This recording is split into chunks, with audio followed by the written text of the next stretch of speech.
이제 A매치 브레이크 들어가지 않았습니까? 각국 대표팀인 월드컵 예선이라든지 A매치를 치르게 될 텐데 아이고 일본 어떻게 났어요. 됩니까? 큰일 났어요 진짜. 큰일 났습니까? 저희가 지난번 방송에서 한번 일본 다룬 적 있잖아요. 네. 그때 뭐 대륙간 플레이오프 얘기를 했는데 그 가능성이 점점 가까워질 것 같아요. 가까워질 것 같다. 예. 저 이제 우리 감독님 계시지 않습니까 일본에? 지난번에 시작하면서 울었어요. 이 절박함이 그 눈물로. 일단 눈물 이렇게 선즙하시고 이제 경기 딱 시작했죠. 그렇죠. 일본 국가 부르면서 울컥한 마음. 예. 그만큼 눈물을 일단 짜고 시작해가지고 필승했다. 그만큼 사실 굉장히 절박하고 쉽지 않은 상황입니다. 그렇죠. 지금도 소집돼가지고 인터뷰 제가 쭉 일본 쪽 언론 봤더니 거기다 선수들이 각오가 뭐 인생을 걸겠다 이런 거 있지 않습니까? 그거 인생을 한번 걸어보겠다. 굉장히 아주 뭐랄까 이게 무슨 아직 마지막 최종 경기인가 이런 느낌이 들 정도로 하고 있습니다. 그래서 운명의 2연전 일본에겐 왜 그러냐 한번 좀 보겠습니다. 자 이게 지금 B조 일본이 속해 있는 조입니다. 우리는 A조고 네. 순위 한번 얘기해 주시죠. 네, 1위가 사우디아라비아인데요. 지금까지 다 모든 팀이 4경기씩 했는데 사우디는 4전 전승으로 압도적으로 1위를 달리고 있습니다. 그다음 2위가 호주인데 호주도 앞서 3연승을 달리다가 마지막 4번째 경기에서 일본한테 졌어요. 그게 선접했던. 네. 일본이 눈물로 이길 수 있었던. 일본 감독이 눈물 흘려가지고 잡았던 경기입니다. 저게. 호주가 1, 2 경쟁을 하고 있고요. 3, 4위가 오만 일본인데 둘 다 모두 똑같죠. 2승씩 해서 2승 2패씩 해서 승점 6점인데 근데 일본이 왜 뒤에 있냐면은 이게 승자승 원칙을 따지더라고요. 그래서 일본이 오만한테 졌어요. 승점이 똑같은 상황에서 일본이 졌기 때문에 오만한테 졌기 때문에 일본이 4위. 게다가 다득점에서도 일본이 한참 떨어집니다. 자 그런 상황에서 지금 중국은 5위, 베트남은 이제 아직까지 승점이 없습니다. 우리 박항서 감독님이 이끌고 있는데 자 여기서 최종 아시아 지역 예선은 1, 2위가 본선 직행. 네, 직행 가죠. 3위가 A조 3위랑 플레이오프. 네, 플레이오프를 뜹니다. 거기서 이겨서 바로 가는 게 아닙니다. 이기면 다른 대륙에서 올라오는 점오 반장. 네, 깍두기. 깍두기들과 또 대륙 플레이오프를 해야 돼요. 그러니까 3위를 하면 플레이오프를 그러니까 크게 보면 2차례. 그 다음에 대륙 플레이오프는 홈앤드 어웨이잖아요. 네. 하여튼 굉장히 험난한 과정들을 좀 거쳐야 됩니다. 그런데 일본이 그 3위도 못 들어가 있다는 거죠. 여하튼 지금 순위는 4위입니다. 이러니까 일본 이러다 진짜 떨어지는 거 아니야? 이런 얘기들이 나오고 있는 거죠. 그렇죠. 네. 충분히 그럴 가능성이 있고요. 있어요. 물론 올라갈 가능성도 있습니다. 근데 지금 1위를 따라잡기는 물리적으로는 쉽진 않아요. 네, 일본이 아무리 잘해도 사우디가 무너질 거라는 가능성이 되게 낮잖아요. 그렇죠. 그러니까 네. 일본이 승점을 쌓아도 사우디도 계속 도망갈 테니까 벌써 승점이 6점 차면 좀 이제 큰 편이고요. 자, 근데 물론 뭐 호주하고는 뭐 3점이니까 네. 뭐 이건 충분히 싸우면서 바뀔 수는 있습니다. 자, 참고로 우리가 있는 A조입니다. A조는 이란이 1위, 우리가 2위. 근데 우리는 이제 바로 지금까지만 놓고 보면 본선에 직행할 수 있는 순위고 3, 4위, 뭐 5위 이런 팀들하고 격차를 조금 벌려놔서 우리는 확실히 좀 수월해요. 일본에 비해서는. 네, 상대적으로 수월을 하죠. 그렇죠. 그런데다가 이제 우리가 싸우는 게 이번에 UAE, 이라크이기 때문에 이 경기만 제대로 잡으면 그 추격하는 팀들을 확 벌릴 수 있으니까 중요합니다. 자, 근데 이런 상황에서 일본이 이번 2연전, 우리도 2번 경기하지 않습니까? 절묘합니다, 진짜. 자, 둘 다 원정 경기예요. 참. 다 원정이에요. 야, 요게 운명이에요. 진짜 운명이에요. 다 원정입니다. 많은 분들이 이번에 뭐 둘 중에 하나는 홈 아닙니까? 다 원정입니다. 어떻게 일정이 또 이렇게 나와서 이렇게 나와버렸어. 물론 지금 베트남은 말씀드렸지만 아직까지 승리가 없어요. 무승부도 없습니다. 승점이 없는데 단 감독님이 박항서 감독님. 박항서 감독님 정서를 공감하시지 않습니까? 지금 그렇죠. 일본 이게 있지 않습니까? 베트남도 홈에서 이게 아시겠지만 굉장히 축구 열기가 강하지 않습니까? 그렇죠. 또 그런데다가 박항서 감독님도 우리 이제 페노 안차장 지난번에 베트남 그쪽에서 연락이 왔어요. 감독님 쪽에서. 네. 그래서 전력을 분석해달라 상대팀. 우와. 네. 대표팀에서요? 네. 오. 네. 그래가지고 지금도 이제 뭐 연락도 좀 주고받고 그랬는데, 그러니까 승리를 거두지 못했지만 그래서 좀 아쉬움은 있지만 하여튼 이번 경기에 대한 것도 굉장히 의지가 강하고 뭔가 준비를 좀 많이 하고 있다고 하니까 일본 몰라요 저거 원정. 그리고 오만인데 오만 또 원정이에요. 지난번 일본이 홈에서 오만한테 졌어요. 근데 이번에 원정 가는데 저 오만이 이렇게 사우디아라비아가 있는 이렇게 거기에 이제 맨 끝에 쪽에 있잖아요. 그렇죠. 반도의 구석. 예. 사우디 반도를 한반도라고 비유하면 부산 정도 있지. 네네네. 완전 구석에. 그래서 이렇게 원정 2연전을 치러야 되는 부담감이 있고 제가 바로 또 일본 외신들을 다 봤더니 뭐라 그러냐면 유럽파들이 이번에 다 불렀잖아요. 네네. 당연하지만 다 불렀어. 일본 급하니까. 다 불렀는데 뭐 러시아 어디를 거쳐서 비행기가 떠야 되는데 연착이 돼가지고 훈련이 늦어지고 있다 막 이런 얘기 나오더라고. 일본에 여러 가지 좀 난리가 난 상황입니다. 예. 자, 요거 일단 느낌은 어떻습니까? 근데 보시면서 왜 일본은 원정 2연전이라고 생각할 수 있는데 거꾸로 생각하면은 첫 초반에 홈 경기가 좀 많았어요. 네, 맞아요. 어떻게 보면 그때 승점을 많이 따놨으면은 그렇지. 진짜 마음 편하게 베트남 원정 가서 이기고 5만 원정 좀 비등비등 해보자 이 생각을 할 텐데 네네. 초반에 홈 경기 있을 때 못 이겨놨으니까 나중에 고생하는 거죠 이렇게. 갑자기 5만 하니까 옛날 우리 기억나네요. 오만 쇼크. 후엘료 감독님 계실 때. 오만 쇼크도 기억나는데 그러니까 일본이 홈에서 좀 더 승점을 벌어놨어야 되는데 이제 못했단 말이죠. 그런 상태에서 원정 2연전 지금 순위는 4위. 오만하고는 지금 순위가 붙어 있어요. 네. 근데 또 승자승에서 오만이 일본이 이겼기 때문에 네. 아무리 계속 승점이 똑같으면 오만이 항상 위에 있는 거죠. 쉽게 얘기하면 오만하고 일본이 비긴다? 이거는 어쨌든 계속 일본이 오만보다 아래다. 아래에서 간다는 거예요. 자, 여러 가지 쉽지 않은 그런 상황입니다. 자, 그런 상태에서 일본이 지금 선수들을 다 불렀습니다. 자, 뭐 미나미노, 그다음에 아스날에 뛰고 있는 도미아스도 불렀고 시바사키도 이제 왔습니다. 왜요?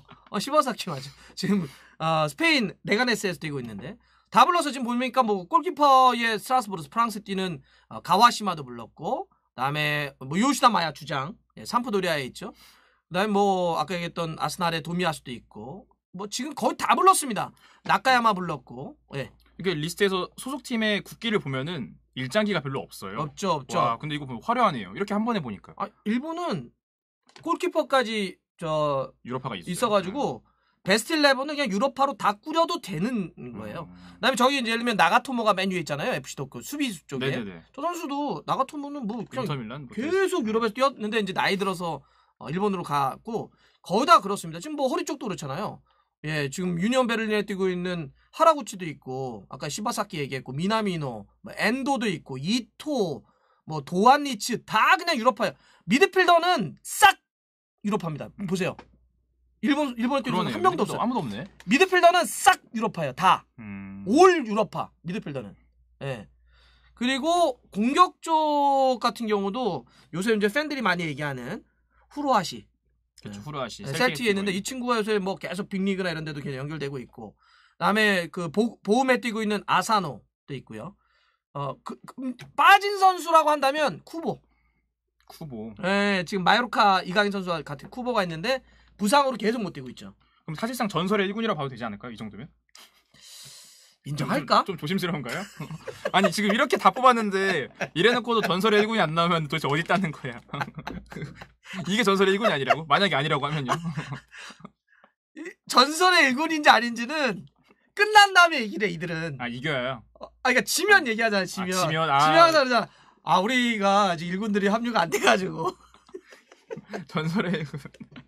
네, 우리가 봐서는 1군이 맞는데 그 앞에 그게 레게노가 붙을지 모릅니다. 이게 레게노 1군인지 전설의 1군일지 아닐지는 저도 좀 봐야 됩니다. 네, 근데 일단은 쿠보 빼놓고는 모일 선수 다 모였다. 하긴 볼 수 없으니까 전설이라고 할 수도 있겠네요. 그렇죠. 누구도 이들을 본 적이 없어요. 전설이니까. 네. 어쨌든 이렇게 싹 모아서 지금 싸워야 되는데 일본의 그래도 약간 좀 전력이라고 할까요? 아니면 흐름? 이렇게 멤버가 좋은데도 왜 앞에 결과를 얻지 못했을까요? 근데 일본은 이번 예선전 앞선 치른 경기들을 보면은 점유율에서 크게 압도한 경기가 많이 없었어요. 원래 일본은 점유율을 크게 압도하잖아요. 점유율을 크게 압도하는 편인데 뭐 첫 경기 5만 점부터 해서 뭔가 좀 점유율을 많이 잃고 가는? 그러니까 그거는 일본의 컬러가 흔들렸다는 얘기네. 네네. 제가 볼 땐 그랬던 것 같아요. 그것도 거기다가 뭐 그 공격수 누구지? 지금 제일 골 많이 넣는 선수가 오사쿠 유야 선수인데 네네. 이 선수가 골을 많이 넣었다고 해도 지금 팀 득점이 3득점이고 여기 자책골 하나에 오사쿠 유야가 골 넣었으니까. 자책골 하나? 그러면은 정작 골을 못 넣고 있다는 거예요. 전 기대하는 게 뭐 이렇게 화려한 선수들 보면은 뭐 아사노나 아니면 후루아시가 하나씩 해줘야 하지 않나. 공격수 중에서 오사쿠야만 믿기에는 나이도 많고. 일본이 골 넣는 걸 기대하십니까? 그쵸. 이기려면 기대를 해야죠. 아니 일본이 아니 이현호 기자가. 아 저요? 네. 개인적으로 기대를 하는 거예요? 치고받고야 재밌잖아요. 네. 저는 뭐 굉장히 객관적이에요. 아, 그래요? 뭐 알아서 하겠지 니들이. 예. 결과만 보고 전 평을 할 겁니다. 아 그건 맞는데 저는 좀 얄미워서 그래요. 시청자 입장에서 얄미워요. 왜요? 골 넣을 것처럼 하고는 안 넣고 다시 돌아와요 이렇게. 골 넣어야지 하고 다시 돌아오고. 그러면서 얄밉다. 네, 보는 사람이 얄밉죠. 네. 들어가겠는데 하고 안 들어가고. 근데 저도 경기를 쭉 보면 일단 몇몇 선수들이 폼이 떨어져 있더라고요. 그러니까 예를 들면 뭐 미나미노도 확실히 이게 하도 리버풀에서 못 뛰니까 그렇죠. 출전 시간이 워낙 없어서 안 좋아. 지난번 대표팀 경기 보는데 같이 보신 분들 계시거든요. 미나미노가 역시 이런 얘기를 하시더라고요. 못 뛰니까. 그다음 시바사키도 지난번 경기 안 좋았거든. 그러니까 좀 해줘야 될 선수들이 안 좋고 그다음에 뭐 일본은 계속 얘기하지만 스트라이커에 대한 문제점은 뭐 사실 굉장히 오랜 시간 또 갖고 있는 데다가 그렇죠. 지금 일본 쪽에서 가장 걱정하는 건 그나마 흔들어졌던 선수가 최근에는 쿠보였는데 쿠보가 지난번도 못 나오고 이제 이래가지고 이거 어떻게 하냐 쿠보의 공백. 쿠보 몇 살이죠? 20살. 이강인하고 동갑이죠. 만 20세. 만 20살. 만 20살. 만 20살이 에이스일 정도면은 대표팀 전력이 많이 내려갔다는 얘기죠. 그렇죠. 그러니까 아까 얘기했던 것처럼 현재 지금 뽑힌 선수들만 놓고 봤을 때 골을 제일 많이 넣은 선수가 금방 얘기했던 오사쿠 유아예요. 근데 31살에서 24골이고 이 오사쿠 유아를 제외하면 스트라이커 중에 골 제일 많이 넣은 선수는 아사노인데 6골입니다. A매치. 그다음에 후루아시 3골 넣었어요. 그다음에 우에다라든지 마에다는 골이 없습니다. A매치. 그렇죠. 이러면은 지금 미드필더 쪽에 그나마 미나미노가 16골인데 그나마. 근데 미나미노 최근에 폼 안 좋다고 그랬죠. 그다음에 뭐 이 하라구치 같은 경우도 지금 11골 정도. 그러니까 그렇게 골을 막 생산해낸 선수가 없어요. 이런 게 좀 문제죠. 그래서 일본은 명단 자체는 화려한데 좀 안으로 들어가 보면 실리라고 할까요? 그렇죠. 실속이 없는 좀 그런 게 좀 부족한.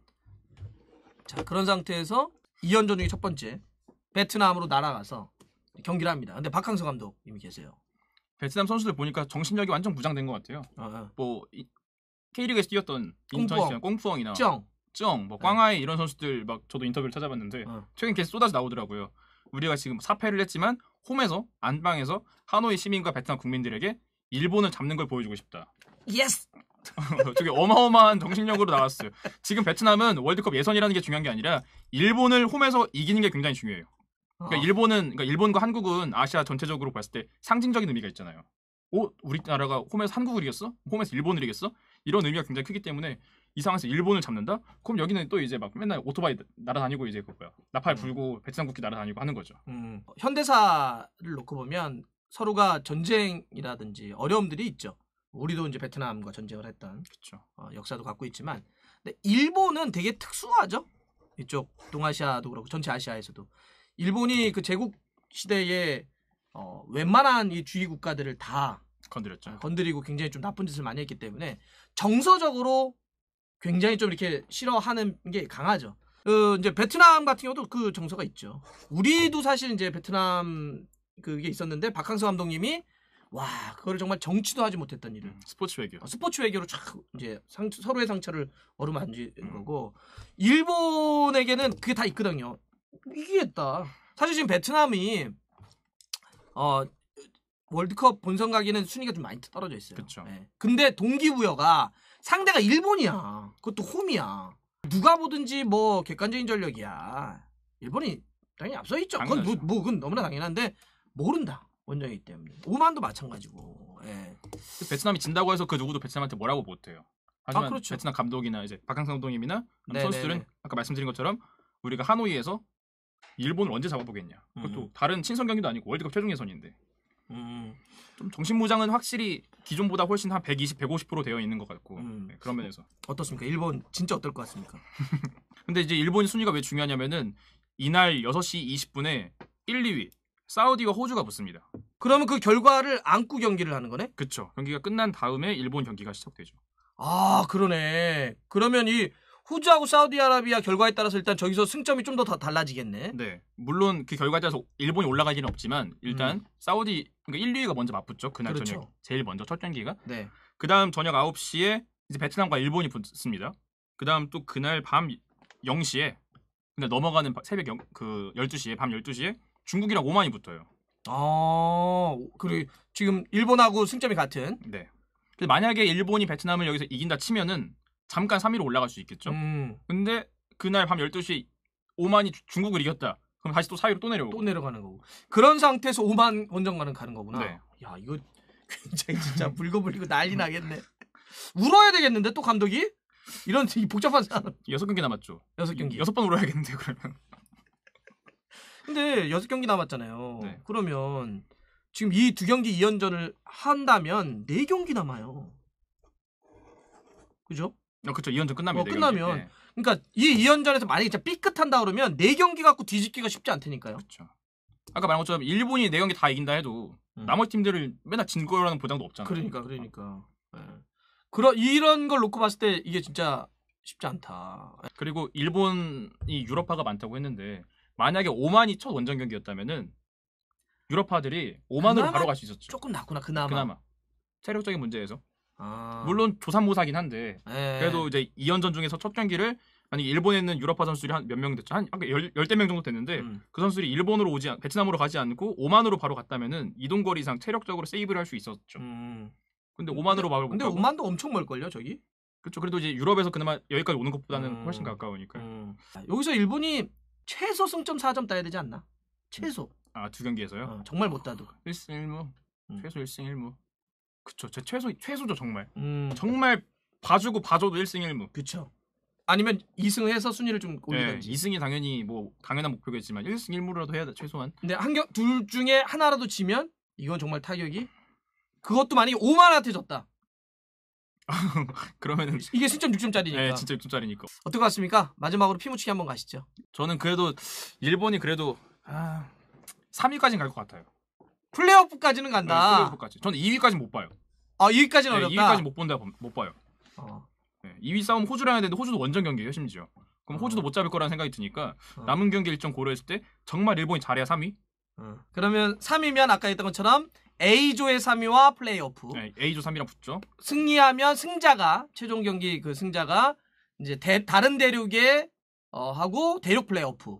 근데 그 대륙이 어디일지는 나중에 조추첨이 돼야 됩니다. 네. 그래서 조추첨을 했는데 남미의 깍두기랑 붙었다. 네, 우루과이 나오고. 아시아에서 힘들게 올라갔어요. 근데 플레이오프 갔더니 수아레즈 카바니 나오네. 어떡하지? 예를 들어서요. 예를 들어서. 그러니까 지금 많은 분들이 프로 가면 이길 확률이라는데 몰라요. 예를 들어서 운 좋게 오세아니아 뉴질랜드가 걸릴 수도 있어요. 아, 그렇죠. 그게 최상이겠죠. 일본 입장에서. 일본 입장에서 물론 거기도 뭐 크리스 우드와 같은 선수들이 있긴 있지만 그래도 남미에서 올라온 5위 팀보다는 훨씬 낫지. 이게 북중미 깍두기, 남미 깍두기, 오세아니아 깍두기죠. 거기다가 아시아까지 총 4팀. 그렇죠. 이렇게 하는데 어디랑 어떻게 붙을지는 나중에 조추첨을 합니다. 근데 유럽은 플레이오프 없습니다. 아까 말한 4개 대륙 중에서 둘둘씩 짝지어서 하는 거예요. 유럽은 없어. 유럽이 없어요. 플레이오프에 없어. 거기 아까 했던 4개 대륙만 있어요. 여기서 아시아가 걸리면 제일 까다로운 데가 남미라는 거예요. 그렇죠. 그 얘기죠. 네, 홈 원정 해도 지구 반대편까지 가야 되는데 또. 그랬더니 바로 사람들이 그래요? 일본 3등 해라. 재밌을 것 같긴 해요, 진짜.